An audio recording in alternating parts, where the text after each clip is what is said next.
अस्सलाम वालेकुम, कैसे हैं आप। आज मैं आपके साथ बहुत ही ख़ास किस्म का आलू और मटर के पुलाव की रेसिपी को शेयर कर रही हूँ, जो कि बहुत ही बेहतरीन बनकर तैयार होगा और इसको बनाना भी बहुत आसान है। आलू और मटर के पुलाव को बनाने के लिए हमें जिन चीज़ों की ज़रूरत है उनमें मैंने लिए हैं 2 बड़े साइज़ के आलू और उनको इस तरीके से मैंने काट लिया है। आधा किलो मटर लिए हैं और उनको छील लिया है। 1 से 2 सब मिर्चें, 3 पाव मैंने बासमती चावल लिए हैं, 2 अदद बड़े साइज़ की प्याज लिए हैं और उनको इस तरीके से काट लिया है।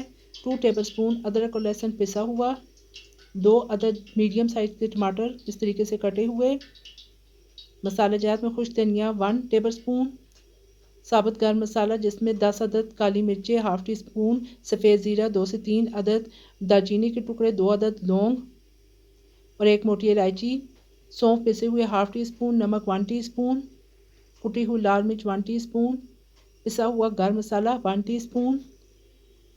चलें जी, आज की रेसिपी को बनाना शुरू करते हैं। बिस्मिल्लाहिर्रहमानिर्रहीम। एक पतीला ले लें, उसके अंदर 1 कप कुकिंग ऑयल को शामिल कर दें। जैसे ही ऑयल गर्म हो जाए तो इसके अंदर प्याज को डाल दें।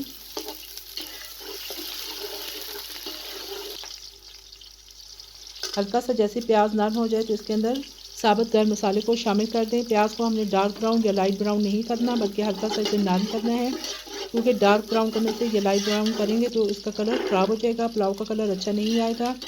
अब आप इसके अंदर मटर को शामिल कर लें। मटर डालकर तकरीबन 2 से 3 मिनट तक इसको अच्छे तरीके से फ्राई कर लें। साथ में लहसुन और अदरक को भी डाल दें। ये बहुत ही अच्छे कलर का पुलाव बनकर तैयार होगा। आप वीडियो को कंटिन्यू देखें, स्किप ना कीजिएगा,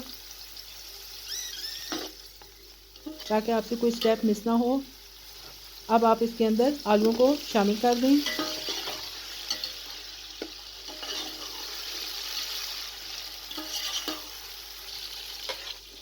और साथ में टमाटर भी डाल दें और मिर्चों को भी शामिल कर दें। तमाम चीज़ें डालकर तकरीबन 2 से 3 मिनट तक अच्छी तरीके से भून लें। फिर तमाम मसाला जात को शामिल कर लें।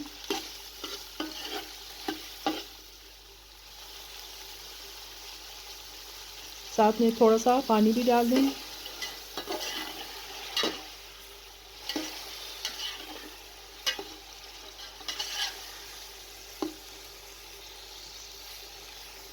पानी डालकर कवर कर दें।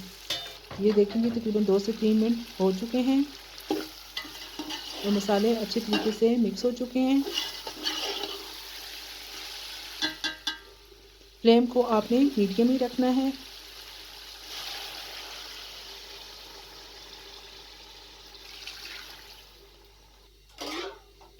अब मैंने इसके अंदर 6 कप पानी शामिल कर दिया है। 3 कप मेरे पास चावल थे और उसका डबल मैंने 6 कप पानी को शामिल कर दिया है। पानी डालकर कवर कर दें।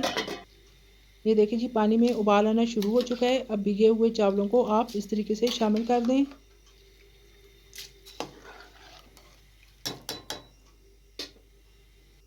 ये देखिए जी, तकरीबन 80% चावल हमारे कुक हो चुके हैं और जो 20% है वो दम के दौरान इस तरीके से गल जाएंगे। अब ऊपर से इसे दम पर हल्की आंच पर आधे घंटे के लिए रख दें।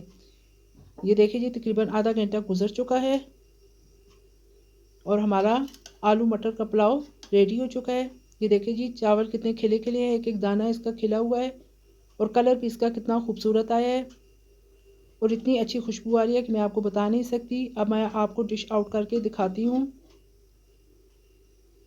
ये देखिए जी, मज़ेदार आलू और मटर का पुलाव तैयार हो चुका है। ये देखने में भी किस कदर खूबसूरत है और खाने में भी उतना लजीज और जायकेदार है। आप इस तरीके से एक दफ़ा ज़रूर बनाइएगा और मुझे कमेंट बॉक्स में बताइएगा कि आपको मेरी ये रेसिपी कैसी लगी है। अगर आपको मेरी ये रेसिपी पसंद आए तो लाइक कर दीजिएगा। साथ में मेरे चैनल को सब्सक्राइब और शेयर भी कर दें और बेल आइकन को भी प्रेस कर दें ताकि मेरी हर लेटेस्ट वीडियो आप तक पहुंच सके। अल्लाह हाफिज़।